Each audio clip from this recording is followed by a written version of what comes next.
अभ्यास में श्री गौतम स्वामी के मुख से निकली वाणी सुदम्य आउ संतो ही खल सविनय भयोदा महादि महावीरण आयुष्मान शरणु। श्री जिनसे स्वामी ने भी कहा है कि है आयुष्मान तो सुनो। उन्होंने क्या कहा है आप देखेंगे।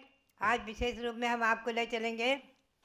अभी पौष शुक्ला दशमी को भगवान शांतिनाथ का केवल ज्ञान है।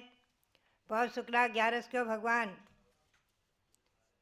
अजितनाथ का केवल ज्ञान है। पौष शुक्ला चतुर्दशी को अभिनंदन नाथ का।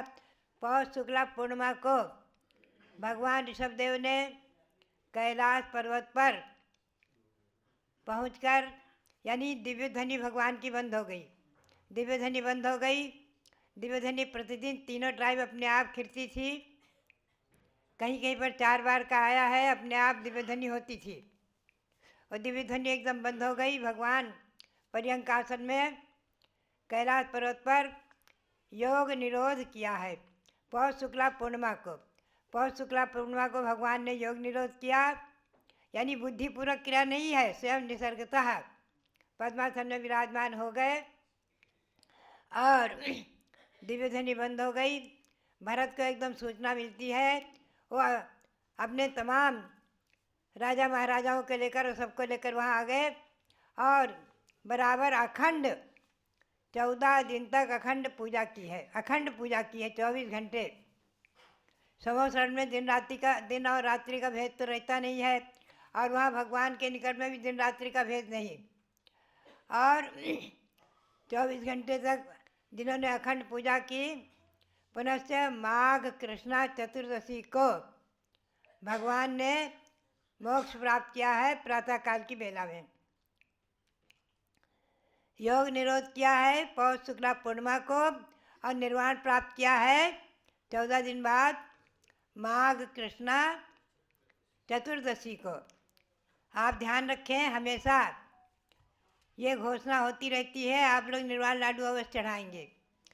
तो मैं तो ये कहूँगी कि पौष शुक्ला पूर्णिमा से यहाँ पर भी और सभी तीर्थों पर सभी जगह अपने अपने गांव में नगर में हर मंदिरों में आप लोग भगवान ऋषभदेव का अनुष्ठान करें, पूजन करें, विधान करें।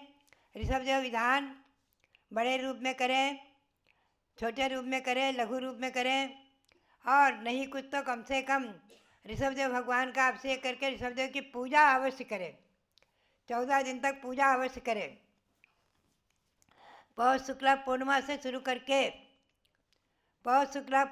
शुरू करके और माघ कृष्णा चतुर्दशी तक भगवान की पूजा करते रहें और निर्वाण लाडू चढ़ाकर भगवान का केवल निर्वाण महामहोत्सव कल्याणक अवश्य बनाएं। ये सभी के लिए प्रेरणा लगभग 20-25 वर्षों से मैंने दी हुई है और बराबर चल रही है।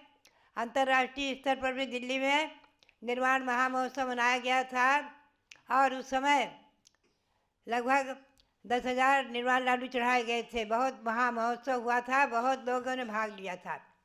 आप लोगों को ध्यान होगा कैलाश पर्वत की रचना भी वहाँ बनाई गई थी और रत्नों की प्रतिमाएँ 3 चौबीसी उस पर कैलाश पर्वत पर विराजमान की गई थी और वो चमत्कारिक प्रतिमाएँ भी यहाँ विराजमान हैं। तो भव्यात्माओं, ये निर्वाण कल्याणक महोत्सव अवश्य मनाएं भगवान ऋषभदेव का। यही प्रेरणा और आप सबके लिए बहुत बहुत मंगल आशीर्वाद। इस बात को आप ध्यान में रखें।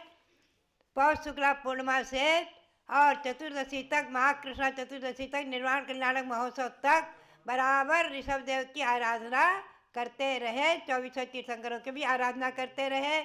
यही मेरी प्रेरणा और आप सबके लिए बहुत बहुत बहुत बहुत मंगल आशीर्वाद। बहुत बहुत मंगल आशीर्वाद।